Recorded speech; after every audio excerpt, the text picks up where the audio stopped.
When we first met James Leininger, he was a normal 7-year-old with a unique passion. I can beat the Japanese easy as pie. An extreme fascination with World War II fighter planes, his parents say began as a toddler. And I said, "Oh, look, there's a bomb on the bottom." He said, "That's not a bomb, that's a drop tank." Then came the violent drawings and night terrors. Bombing ships, you see men parachuting.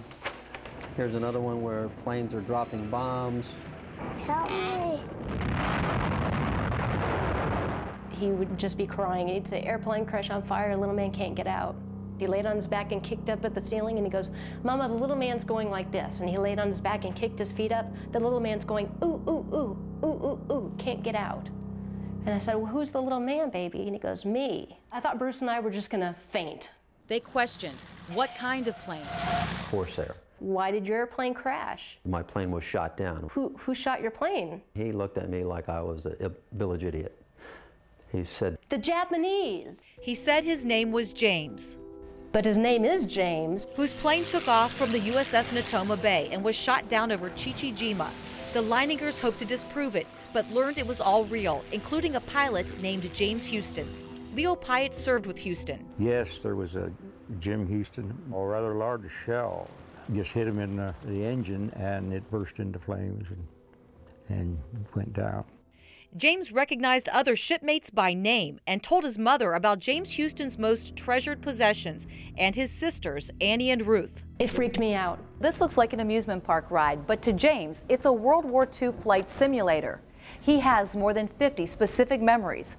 Reincarnation experts call it the most documented case ever. It's a great case because it is verifiable. Carol Bowman spent over 2 decades researching reincarnation. Her books and guidance helped the Leiningers on their journey. She was so helpful, and then the nightmares immediately started reducing. Carol's advice came from personal experience when her own 5-year-old son revealed he was a Civil War soldier.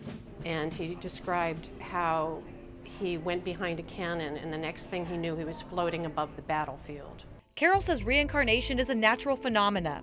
She's currently working with a California boy whose memories of September 11th started right after seeing this picture. And he saw the Twin Towers, and the memory was triggered that he said he was a firefighter, and he was very upset because he couldn't get the people out of the building. She encourages parents to listen and comfort the child. They need to know that they are now safe, that whatever happened is over, and they are in a new life. Which is exactly what Bruce and Andrea did for James, even traveling to Chichijima for a memorial service at the site of James Huston's plane crash. And James just got so emotional and just lost it. But when it was over, it was cathartic. You know, we're able to close the loop, especially for James. They published this book, Soul Survivor, to share their story. James is now 13, and the memories of James Huston's life are fading fast.